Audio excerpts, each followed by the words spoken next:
Hi guys, welcome back to our channel. If you are new here, we are a minimalist family who is living big with less, and today we are going to talk about telling your friends, family or children that you would like to simplify this Christmas, otherwise known as how to tell people you don't want their stuff.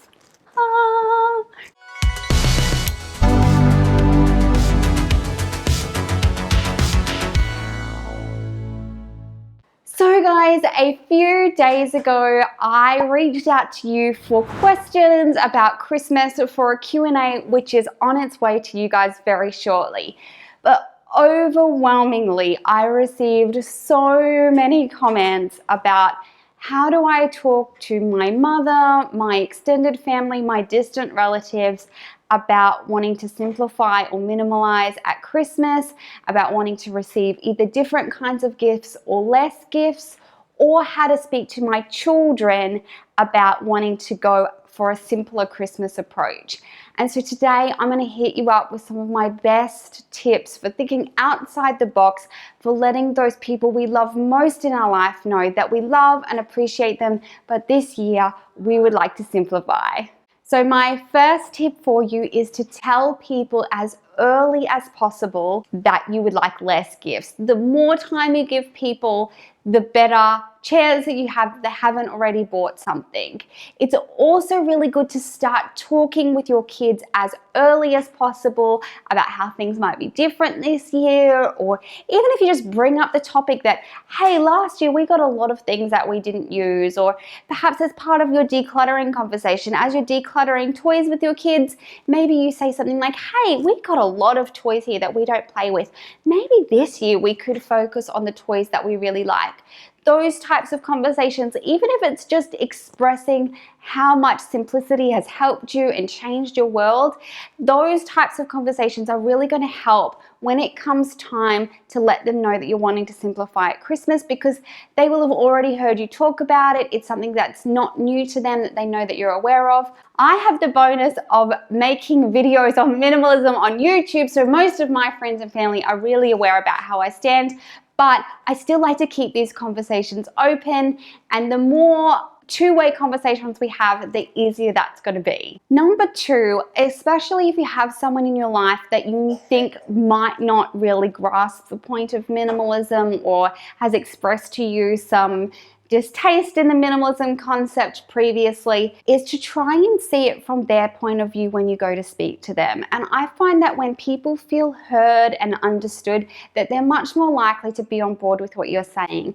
And also, if they feel cared for, they'll understand that this is not a personal attack on them. It's not that we don't like the gifts that they choose, or that they've done something wrong in the past. It's simply that we're trying something new and we validate how they feel. So that might look like, hi mom, dad, mother-in-law, sister, friend, I know how much you love to give gifts at Christmas, and we have been so blessed by everything you've bought us up until now. However, this year we're going to try something new just for us to see if it works. That way they're hearing from you, hey, I acknowledge why you love to do it and there's nothing wrong with that, but this is why I need it to change for us. Another thing might be, if you've tried this conversation before and you've still had some resistance, is if you know that there might be a bit of a reason. Hey mom, I know that Christmas for you as a child wasn't a happy time, and you didn't have that magic of Christmas because, you know, your family were going through financial struggles, or you were in an abusive household, or whatever that sensitive case may be. However, mom, we still want to bring the magic, but we want to be really conscious about what we bring in our home.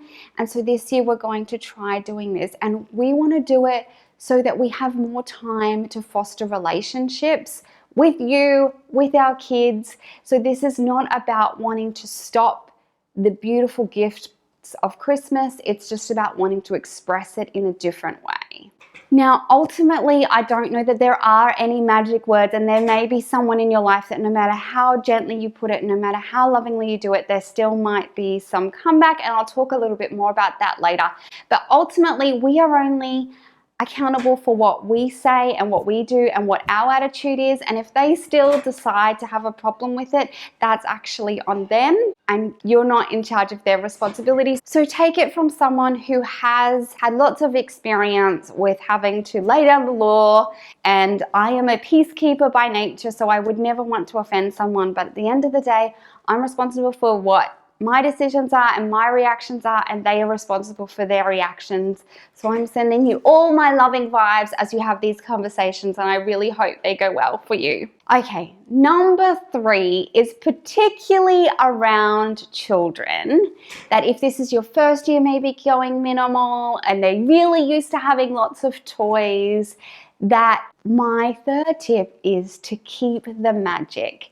The magic of Christmas is something that is so beautiful, whether you celebrate it as a religious holiday or as a fun holiday full of magic and Santa and all of that. I think that there's something really special about either the gift of Jesus Christ or the gifts that Santa brings, and that there's something that children particularly should really love and enjoy about Christmas. So if you take anything away from this, it's that it is still possible to keep just as much magic even without a giant pile of presents.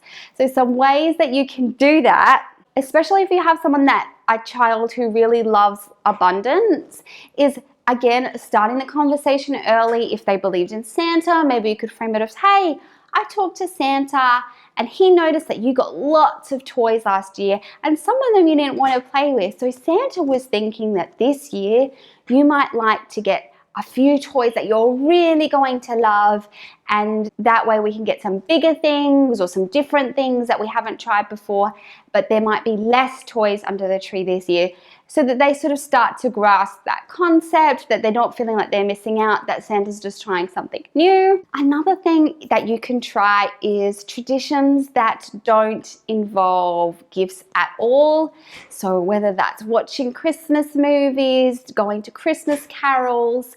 One of my favorite things I have seen this year, and I will link it for you down below, Tess, who is the sweetest person you have ever met, I've just started reading her blog, has created this kindness calendar, and it's an advent calendar. And I know that we're already into December, but it's never too late for kindness. And she has created a kindness calendar that you could very easily do with your kids or with your loved ones to spread kindness at Christmas.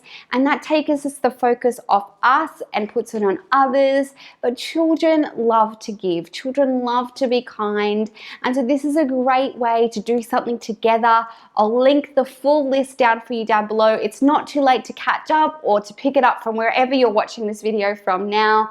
There's a link down below with all 24 acts of kindness that are so sweet. They almost all of them cost next to nothing or are free. So if you are looking for some things to do with your kids, please check it out. Some other things you can do are change up how you give the gifts to the kids. So if they're used to waking up to a big pile of presents, and perhaps this year that won't be the case, is maybe you could start by doing the big presents on Christmas Eve, and they'll just wake up to a stocking so that they'll have more opportunities to open presents, but over that time there'll be less presents. Another thing I've suggested in some of my other videos is to do like a scavenger hunt where the kids get like little Christmas clues that they can then go around the house and find the gifts. Another thing you can try is perhaps collating the gifts from all their aunts and aunties into one present opening session if you think that that is something that they would cope better with. Whatever it may be, however it looks, it's worth a try. And the fact that you have put thought into it, you've spoken to them about before, I highly doubt that it will go as badly as maybe you'd feared, but it's a great way to introduce kids to the concept of less is more, and the less things we own, the more time we can spend together. Number 4, when you're talking to people, and it's super important, is to have a list of alternatives. People are going to want to give you gifts. It's a really hard sell to say don't get us anything. So whether it be that you phrase it like, hey, this year we're having a toy-free Christmas because we've already got a lot of toys. Please feel free to give us clothes or shoes or books or anything that's not a toy. Just this year we're having a toy-free Christmas. Perhaps it's that, hey, this year the kids have decided they want XYZ. We would really love contributions towards that. And then making sure that you really honor everyone who has contributed to it. So if it's for a trampoline, or if they are avid Lego users, or if they like magnet tiles, encouraging everyone to buy with that theme in mind, that can be really helpful. Another great one that I highly recommend, it is my favorite gift to give and receive, and that is the gift of experience. So whether that's movie tickets, coupons for ice cream, theme park tickets, museum tickets, you name it, the list of things that you can go out and do as a family or with grandparents is never ending.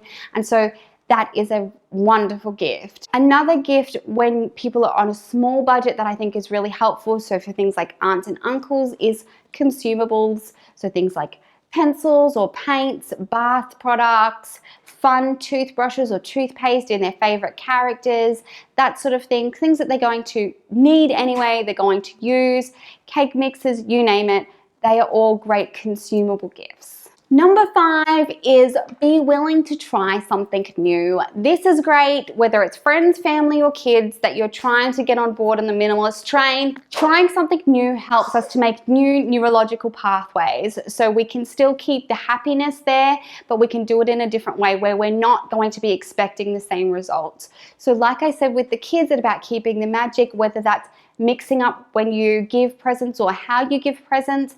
That's a great way to help that neurological pathway. A lot of you guys had expressed that something that had come up was kids feeling a bit like the comparison game between cousins or things like that becomes an issue. And so changing things up is a great way to help avoid that. Now, I think that our kids at some point are going to need to learn that, there are going to be other people in the world that have bigger, better than you, but that doesn't change who we are as a person. That doesn't change how grateful we can be for what we have. It doesn't mean that there's no limit to how much fun we can have with the toys that we've got. And so we could be happy for someone having more presents than us, but they also don't need it rubbed in their face that their present stack is smaller than somebody else's. That's a really big concept for little people. So perhaps you could say, hey guys, we just feel more comfortable this year if we didn't open presents with everyone together. Could we celebrate on Christmas Eve? Could we celebrate on Boxing Day? Could we arrive after you've already opened your presents? Those sorts of things might help that situation. Hey, could we just get the kids to bring one of their favorite toys when they come to grandma and grandpa's, just so it's not so overwhelming for grandma and grandpa, and so that every kid has one thing to show. Those sorts of little things you can do to help the comparison and help kids to be grateful for what they have received instead of focusing on comparing with what somebody else has received. Another thing you can try if you haven't before is some sort of secret Santa type thing, whether it's that instead of all the aunts and uncles buying for all the children, that everyone picks a name out and they buy for one niece or nephew and they get something that's of a little bit more cost, but that cuts down on the amount of gifts that everybody gets. That can be really helpful. Or between brothers and sisters, that can also be helpful. Then people get something that they really want rather than 10 gifts or something that they may or may not use. Another thing I find really helpful for kids is to teach them about giving gifts honor and the joy of watching somebody else enjoy something. So having a person unwrap one gift at a time, and to teach your kids about how to genuinely thank someone for a gift. I think it's a great life skill for kids. It's great for them to enjoy seeing someone else have happiness as well as have people enjoy their happiness while still being able to thank someone in a really genuine way. Thank you so much for this gift, auntie, whoever. I love it because. And that helps kids to, 1, articulate why they love something, 2, acknowledge this gift came from that person. And it also just slows down that gift opening process, so it's not gone in a blink of an eye and they're ready to move on to the next thing. Where's my next gift? It slows down that process. It focuses on being grateful for what we've got before we move on. Number 6, it's the most important, and it's also, if you are anything like me, it is the hardest, and that is boundaries. At the end of the day, you need to decide within your family what you want to accept. So for me at this stage, I've already cut down a lot of the stuff we have in our home, and so I don't feel as overwhelmed receiving new items. So for me, my boundaries are I'm still going to tell people what we would prefer, but even if we get stuff that is maybe not what I would have chosen or what I would prefer my kids to have, I'm still happy for them to have that to a certain extent, knowing that there is an ebb and flow to our home, and that if these things are not bringing us joy after the Christmas period, I'm happy to let them go, or I'm happy to let other things go in our home to make way for these new things. And so your boundary might be, hey, mom, yes, I'm willing to accept these gifts. These are what we prefer. But if mum brings something different to what you were expecting, still be willing to accept it, but still maybe say to mum, hey, mum, I'm willing to keep these items as long as the kids are happy and it's bringing them joy. After that, I would like them to go to someone else who can actually use them. And if you're not okay with that, if you prefer that, maybe don't buy toys this year. So your boundary is, yes, you're willing to receive it, but it's on the terms that you're only willing to hold on to it as long as it's appropriate for you. Because I know from reading your messages and your emails, of which I so love and appreciate, that sometimes this can be an issue where people give you items and they expect you to keep them indefinitely. And one, I would never give a gift that I expected someone to keep forever. Two, if I do happen to miss the mark, of which I know I'm not perfect and it happens to the best of us, I would want them to feel free to maybe re-gift it, and the happiness of re-gifting it is just as good for me as it is for them. And so I'm happy with whatever they decide, but setting those boundaries, deciding what it is. And if this year you are really overwhelmed with the amount of things in your home, it's okay to say, I can't accept any more toys. I can't accept any large gifts. If you would like to give gifts, these are really all that we can accept. And that is your boundary. You're important and your mental health is important. And saying the truth in love, even if they don't love what you decide, I think is really super important. We don't have to be nasty about it. We can do all we can in our power. But as I said before, we're only in charge of our responses to things, not theirs. Us can make us happy. We can't make them happy. They can't make us happy. That's a choice we make ourselves. So guys, I hope these tips have been helpful for you. I know that there is 1,000,001 scenarios, and if I could, I would sit down with you all and give you a big hug and a coffee in a Christmas coffee cup and tell you I love you and I think you're doing a great job, and I'm sorry that people have not respected your boundaries the way that they should. Please leave down in the comments if you have experienced this with someone you love, and if you have any tips that I have forgotten to mention here. As I said, I will go through and answer all of your questions in an upcoming Q&A video. I can't wait. You guys, as always, ask the best questions, things I never would have thought of, and so I'm so excited to share with you. If you are new here, we would love to have you subscribe and join our YouTube family. Here are some videos we think you might like, and I'll catch you guys in the next one.